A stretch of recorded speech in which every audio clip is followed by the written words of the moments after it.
Iran ಹಾಗೂ Israel ಮಧ್ಯೆ ನಡೀತಾ ಇರೋ ಯುದ್ಧ ಸರ್ವನಾಶದ ಮುನ್ನುಡಿಯನ್ನ ಬರೆಯೋದಕ್ಕೆ ಶುರುವಾದಂತೆ ಕಾಣ್ತಾ ಇದೆ. ಯಾಕಂದ್ರೆ ಪರಮಾಣು ಯುದ್ಧದ ಭಯ ಶುರುವಾಗಿದ್ದು ಕರ್ನಾಟಕಕ್ಕೆ ಗ್ಯಾಸ್ ಜೊತೆಗೆ ತೈಲ ಬೆಲೆ ಏರಿಕೆಯ ಬರೆ ಬೀಳ್ತಿದೆ.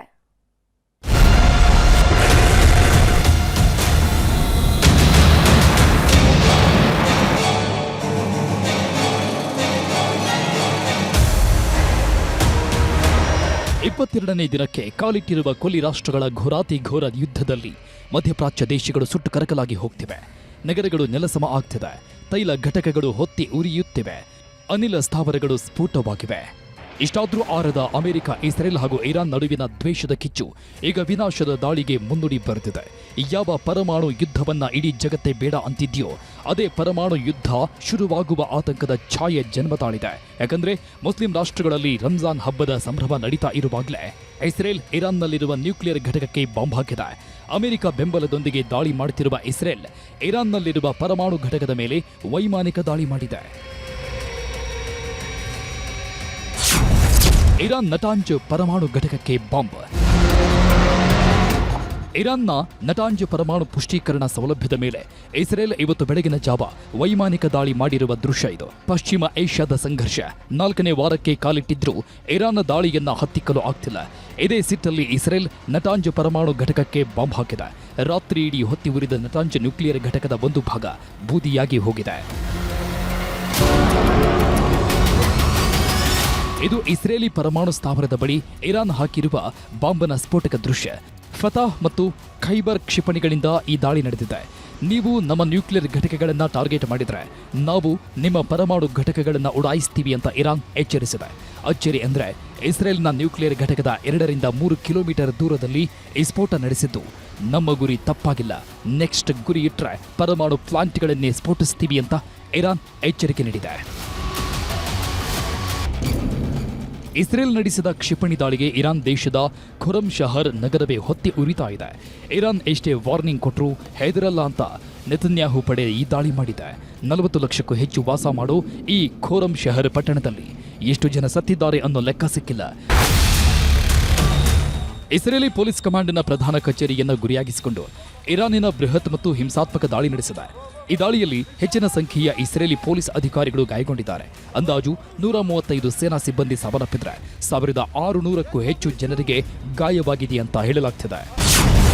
ಇರಾನ್ ದಾಳಿಗೆ ಕೆರಳಿದ ಡೊನಾಲ್ಡ್ ಟ್ರಂಪ್. ಇರಾನ್ ಕೊಡ್ತಿರೋ ಒಂದೊಂದು ಏಟಿಗೂ ಅಮೆರಿಕ ಸೇನೆ, ಇಸ್ರೇಲ್ ಸೇನೆಯಲ್ಲಿ ಸಾಕಷ್ಟು ದುರಂತಗಳೇ ನಡೆದು ಹೋಗಿವೆ. ಇರಾನ್ ಉಗ್ರರ ರಾಷ್ಟ್ರ ಅಂತ ಕರೀತಾ ಇರುವ ಟ್ರಂಪ್ ಉಗ್ರರ ನೆಲವನ್ನ ನಾಶ ಮಾಡೇ ಮಾಡ್ತೀವಿ ಅಂತ ಶಪಥ ಮಾಡಿದ್ದಾರೆ. ಕದನ ವಿರಾಮ ಘೋಷಣೆಯಾಗುವ ನಿರೀಕ್ಷೆಗಳನ್ನು ತಳ್ಳಿಹಾಕಿದ್ದಾರೆ. ನನಗೆ ಕದನ ವಿರಾಮ ಬೇಡ, ಇರಾನ್ ನಿರ್ನಾಮವಾಗುತ್ತಿರುವಾಗ ಕದನ ವಿರಾಮವನ್ನ ತಲುಪಲು ಸಾಧ್ಯವಿಲ್ಲ ಅಂತ ಮಾಧ್ಯಮಗಳಿಗೆ ಟ್ರಂಪ್ ಹೇಳಿಕೆ ಕೊಟ್ಟಿದ್ದಾರೆ. ಮಧ್ಯಪ್ರಾಚ್ಯ ಯುದ್ಧದಿಂದಾಗಿ ಭಾರತದಲ್ಲಿ ಸಮಸ್ಯೆಗಳು ಕಾಣುತ್ತಿವೆ. ಬೆಂಗಳೂರಲ್ಲಿರುವ HP ಪೆಟ್ರೋಲ್ ಬಂಕ್ಗಳಲ್ಲಿ ಪವರ್ ಅಥವಾ ಪ್ರೀಮಿಯಂ ಪೆಟ್ರೋಲ್ ದರ ₹2 ಹೆಚ್ಚಳವಾಗಿದೆ. ಲೀಟರ್ಗೆ ₹110 ಇದ್ದ ಪವರ್ ಪೆಟ್ರೋಲ್ ದರ ಇದೀಗ ₹112ಗೆ ಏರಿಕೆಯಾಗಿದೆ. ಬಂಕ್ಗಳಲ್ಲಿ ಜಾಸ್ತಿ ಈ ಪವರ್ ಪೆಟ್ರೋಲ್ ಜಾಸ್ತಿ ಹಾಕ್ಸ್ಕೋತಾರ ಅಥವಾ ನಾರ್ಮಲ್ ಪೆಟ್ರೋಲ್ ಜಾಸ್ತಿ ಹಾಕ್ಸ್ಕೋತಾರೆ? ಯಾಕಂದ್ರೆ ಪ್ರೈಸ್ ಅಲ್ಲಿ ಕಮ್ಮಿ ಅಲ್ಲ ಸರ್, ಅದು ₹102.90 ಇದೆ. ಅದು ₹113 ಇದೆಯಲ್ಲ, ಅದರಿಂದ ನಾರ್ಮಲೇ ಹಾಕ್ಸ್ಕೋತಾರೆ, ಎಲ್ಲರೂ ನಾರ್ಮಲ್ ಹಾಕ್ಸ್ಕೋತಾರೆ. ಬಟ್ ಅದೇ ದೊಡ್ಡ ಇಂಪಾರ್ಟೆಂಟ್ ಗಾಡಿ ವೆಹಿಕಲ್ಗಳಿಗೆಲ್ಲ ಪವರ್ ಹಾಕ್ಸ್ಕೋತಾರೆ ಸರ್. ಪವರ್ ಇಲ್ಲ ಅಂದ್ರೆ ಮತ್ತೆ ನಾರ್ಮಲ್ ಯಾವುದೇ ಕಾರಣಕ್ಕೂ ಹಾಕ್ಸ್ಕೊಳ್ಕೋಲ್ಲ. ಬೇರೆ ಡೀಸೆಲ್ ದರ ಏನಾದರೂ ಹೆಚ್ಚಳ ಆಗಿದೆ? ಏನಿಲ್ಲ ಸರ್, ₹90.98 ಇದೆ. ಡೀಸೆಲ್ ಏನು ಜಾಸ್ತಿ ಆಗಿಲ್ಲ ಸರ್. ಪೆಟ್ರೋಲ್ ಡೀಸೆಲ್ ದರ ಏರಿಕೆ ಆದರೆ ಬಸ್ ಟಿಕೆಟ್ ದರ ಏರಿಕೆ ಆಗುತ್ತಾ ಎಂಬ ಪ್ರಶ್ನೆ ಸಹಜವಾಗಿ ಮೂಡುತ್ತದೆ. ಆದರೆ ಯಾವುದೇ ಕಾರಣಕ್ಕೆ ಬಸ್ ಪ್ರಯಾಣ ದರ ಏರಿಕೆ ಮಾಡುವುದಿಲ್ಲ ಅಂತಾರೆ ಸಾರಿಗೆ ಸಚಿವ ರಾಮಲಿಂಗಾರೆಡ್ಡಿ. ಸರ್, ₹5ವರೆಗೂ ಕೂಡ ಹೆಚ್ಚಳ ಆಗ್ಬೋದು, ಅದಕ್ಕಿಂತಲೂ ಹೆಚ್ಚು ಇದೆ ಅಂತ ಹೇಳ್ತಿದ್ದಾರೆ. ಸೊ ಅದರ ಎಫೆಕ್ಟ್ ಟ್ರಾನ್ಸ್ಪೋರ್ಟ್ ನಿಮ್ಮ ಡಿಪಾರ್ಟ್ಮೆಂಟ್ಗೆ ತೊಂದರೆ ಆಗುತ್ತೆ, ಸಾರ್ವಜನಿಕರಿಗೂ ಆಗುತ್ತೆ, ಟ್ರಾನ್ಸ್ಪೋರ್ಟ್ಗೂ ಆಗುತ್ತೆ, ಎಲ್ಲರಿಗೂ ಆಗುತ್ತೆ. ಆದರೆ ನಾವು ಟಿಕೆಟ್ ದರ ಏರಿಸೋದಿಲ್ಲ.